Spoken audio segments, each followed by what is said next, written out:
So, they're changing the name of the Boy Scouts to Scouting America. However, the Girl Scouts will still be known as the Girl Scouts. They're getting rid of the Boy Scouts, but they're keeping the Girl Scouts. I don't know how I feel about this. Actually, I do know how I feel about this. Give me a second to gather my thoughts. I remember a few years back when Los Angeles started removing the signs on men's restrooms and replacing them with all gender restrooms. But they kept the women's restrooms. They just got rid of all the men's restrooms. I remember thinking that was very interesting, for lack of better words. And before I continue, this has nothing to do with any ill will toward my friends in the rainbow community. I have mad love for you. And I don't just say that as a talking point like most YouTubers who say it just so they don't get in trouble. I really mean it. I have mad love for you. Do whatever makes you happy. I don't care if you want to transition because you don't feel right in your original body. Believe it or not, I understand and get it more than most people my age. I'm a few years short of 50, by the way. I got to make that clear. Before I continue, use whatever effing restroom that makes you most comfortable. But I remember thinking, why are they getting rid of the men's restrooms but keeping the women's? Are they trying to get rid of men? This is me thinking, 5-6 years ago. Then I slowly started paying attention to media. I slowly started paying attention to advertisements. I slowly started paying attention to TV commercials, TV shows I was watching. And I noticed a common theme. And I slowly started telling myself, oh my God, I think they're trying to get rid of men. Today I woke up to something that really shocked me and made me think, okay, I was correct. The Boy Scouts of America will no longer be called the Boy Scouts of America after 114 years of being known as the Boy Scouts of America. They will now be called Scouting America. Meanwhile, the Girl Scouts of America are still going to be called the Girl Scouts of America.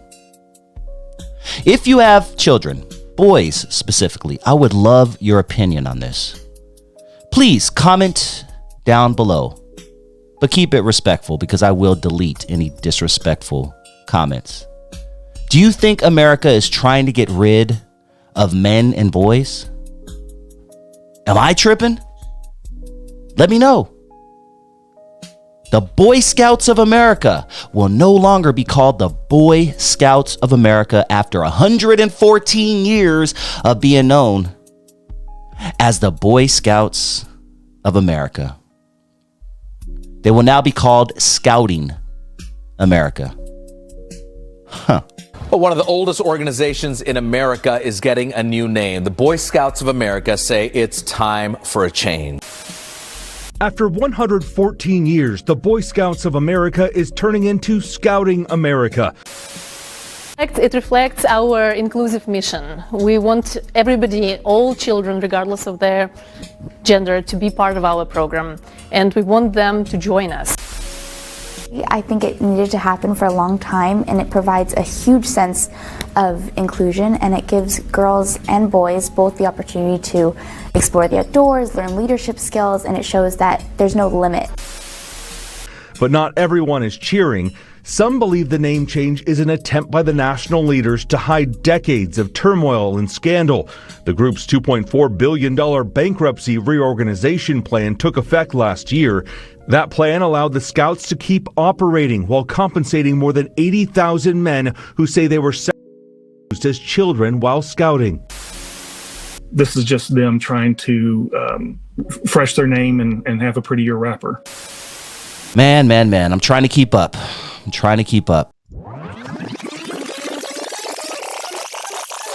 So I'm scrolling through YouTube as I do on a daily basis, and I come across the video titled Rhodium Radio Host Calls Black People Monkeys. Automatically, I'm interested because Rhodium Radio is ran by a hip-hop veteran, a legendary DJ, a man by the name of Tony A. I did an interview with Tony A, something like 2018, before Rhodium Radio was even a thing. And of course, even back then, I was familiar with his history. Not only that, my co-host Alonzo Williams has known Tony A for damn near 40 years. Literally.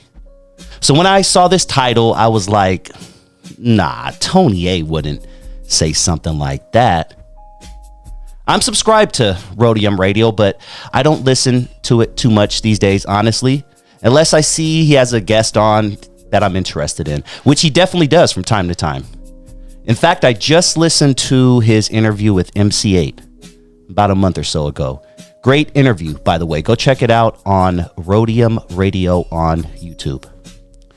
But as I'm watching this video titled Rhodium Radio Host Calls Black People, I come to learn that they're talking about someone who works for his show, who goes by Norbeez. So now as I'm listening to this video clip, I'm like, oh man, that sucks. They're putting Rhodium Radio in the title to make people think it's Tony A. Meanwhile, it's one of his employees who happens to have his own YouTube channel, Run the Fade Podcast. Go check out his channel. Specifically, the video in question where he is referring to black people as monkeys. My first thought right away is black people call each other the N-word all the time, and we're mad that someone referred to us as monkeys. Not that I think what this guy Norbeez said was right, because I actually think it was not smart. Someone needs to tell these young people things like this can unfortunately stick with you forever. Things like this can prevent you from getting a good job one day. What if you go into a job interview and the guy interviewing you is black and he recognizes you and he's like, oh, this is the guy that went viral a while back for calling black people monkeys. Yeah, sorry, we're not hiring you. Just as bad. Let's say 3 years down the line, 5 years down the line, you get a job. A real good job, great job, benefits, PTO, sick days, all that. You're working, everything is going fine.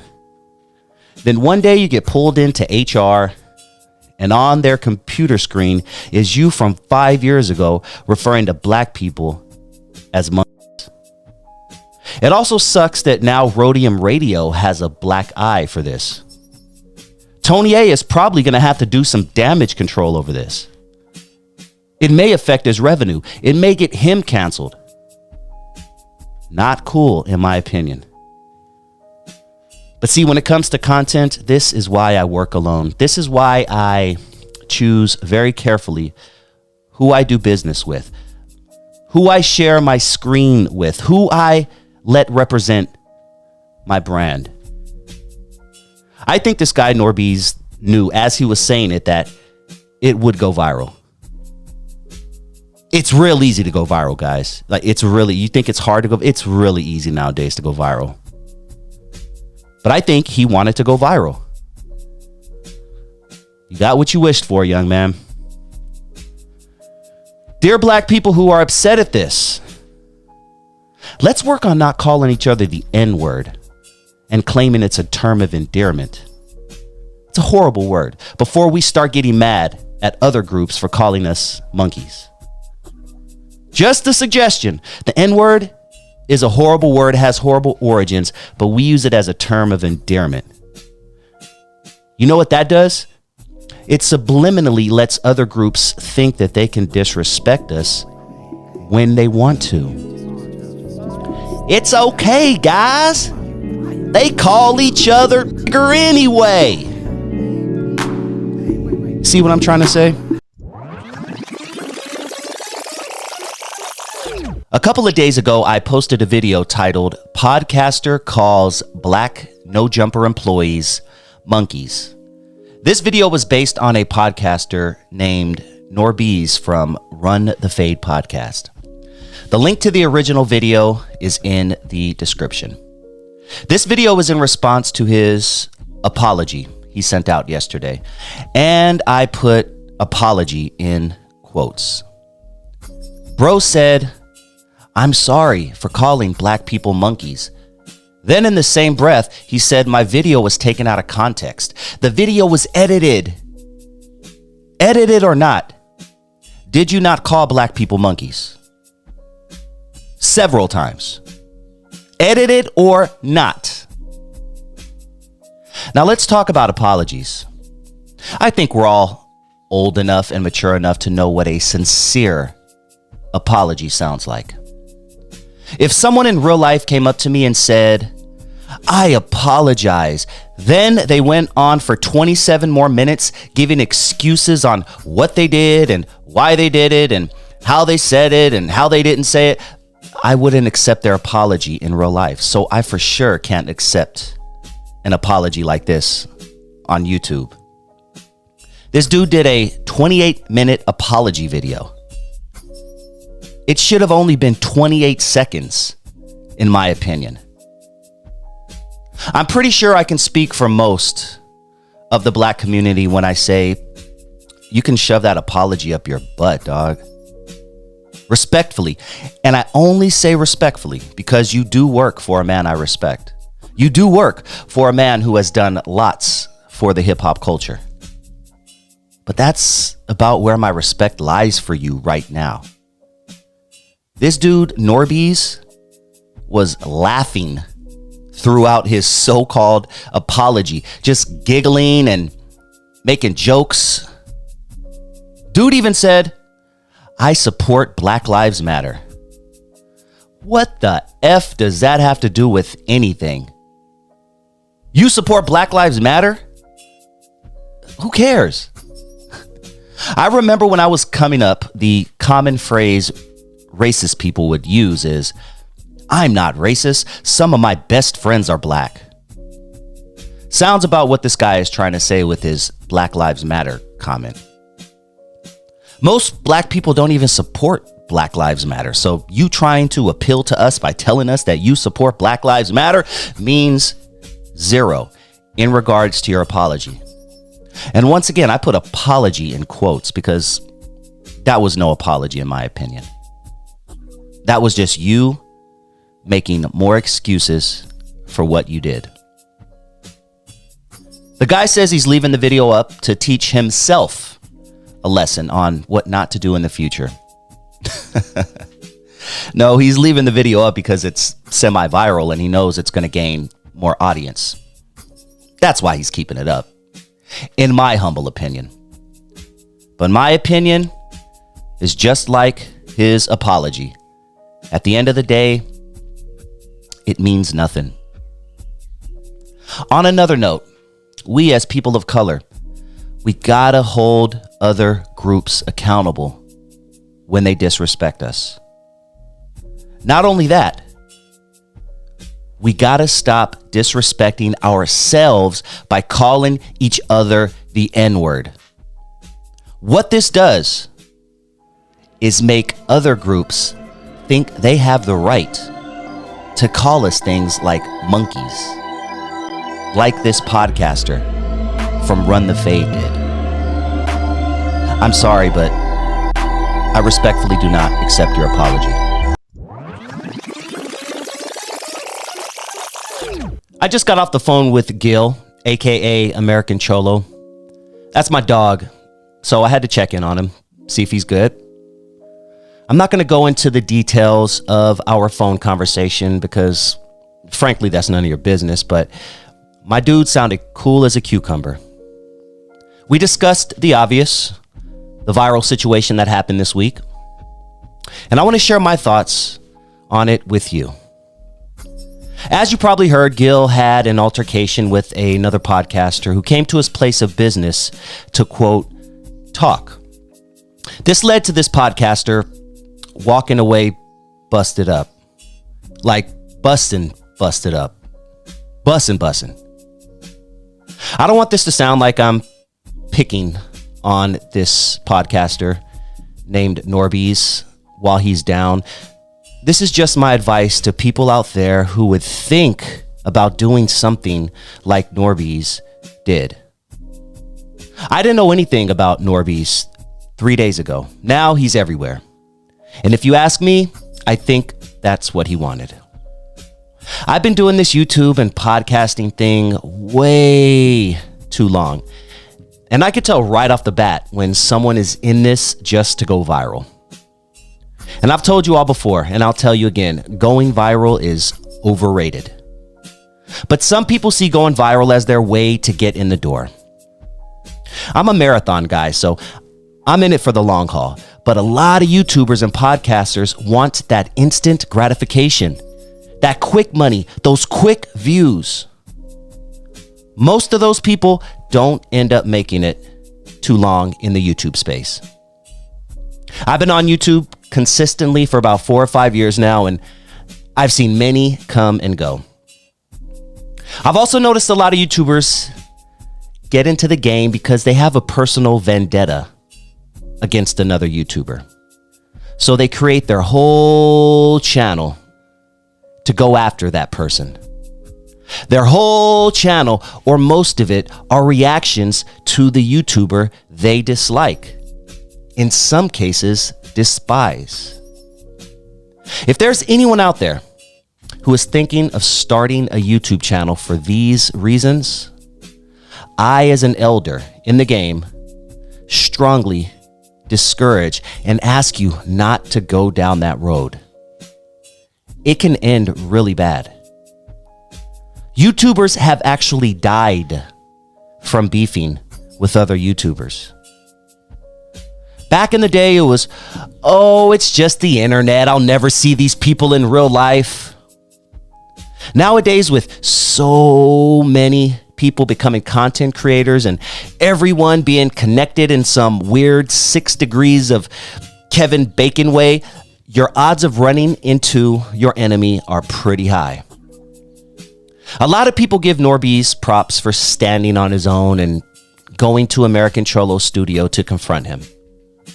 I, as a man who is pushing 50 years old, thinks that is the stupidest thing he could have ever done. Future YouTubers, don't do what Norbeez did. Please. Don't go to someone else's place of business or to their home, especially with your phone out. That is not a smart move. It could have been a lot worse for this young man. Me, if anyone comes to my home where I lay my head or my place of business, all bets are off. I'm a firm believer in the Second Amendment, and I will protect myself and my family legally, especially if you have 8,000 videos on your YouTube channel dissing me and calling me out my name. I knew nothing about Norbeez up until a few days ago, and since then, I can't lie, I've probably watched 3 or 4 hours of his content. So it worked, Norbeez, it worked. You got us to watch your content. But in almost every video, if not every video I watched, he was verbally attacking American Cholo. The only word that comes to mind is obsessed. I think Norbeez is obsessed with American Cholo. He is a fan. And keep in mind, folks, just because someone is a fan of another person doesn't mean they have their best intentions in mind. Fan is short for fanatic. That's why I'm a fan of no one. There's a great baseball movie from the 90s with Wesley Snipes called The Fan, and it shows you the true nature of fanatics. It's okay to be a supporter of someone, but never call yourself a fan. I don't even like when people tell me they're fans of my show. I want to send my well wishes to everyone involved. I truly believe that if Norbeez didn't learn anything from calling black people monkeys, he definitely learned something from visiting American Cholo studio. Thank God it wasn't worse. Future podcasters, future YouTubers, learn from this. Do not do what Norbeez did. Now go out and do the right thing. I'm going to get the hell out of here. Please hit that like button. Please hit that subscribe button if you are new to my channel and you like what you hear. I do post videos daily, and I do appreciate each and every one of you guys who hits that like button and hits that subscribe button. I'm also going to ask you all to please go to my second channel right here on YouTube, Dusty Vision Radio. I'm trying to build that bad boy up. I'm at almost 3,000 subscribers over there. So I'm just going to ask you to go to subscribe to my second channel, Dusty Vision Radio. I post different content on there every single day as well. I'm a busy dude, man. I keep it pushing. I'm also on every platform. Just ask your Siri or your Alexa or your whatever you have, Google Play, to Google. What do they call those? The cheap ones, Google, whatever those are. Just ask any of those to play the latest episode of Dusty Vision Radio. And the latest episode of Dusty Vision Radio will start playing. It's that easy. To my true supporters, because I know all the fans have already checked out. All the people who are here for the BS, they've already checked out. They haven't made it this far in the video. But to my true supporters who are still listening right now, I'm going to ask you to go over to Rumble and subscribe to Dusty Vision TV. It's all one word, Dusty Vision TV. And it's on the Rumble app. You have to download the Rumble app, go to your Google Play Store, go to your Apple Store, download the Rumble app and subscribe to Dusty Vision TV, all one word. I also post new content over there daily as well. And in a perfect world, all of you here on YouTube would move over to Rumble with me. So please, I'm really trying to make that happen. Please, please, please. And lastly, I'm on Instagram, Dusty Vision TV, and I'm also on Facebook, Dusty Vision TV. I appreciate each and every one of you. I'll talk to you guys soon. Peace.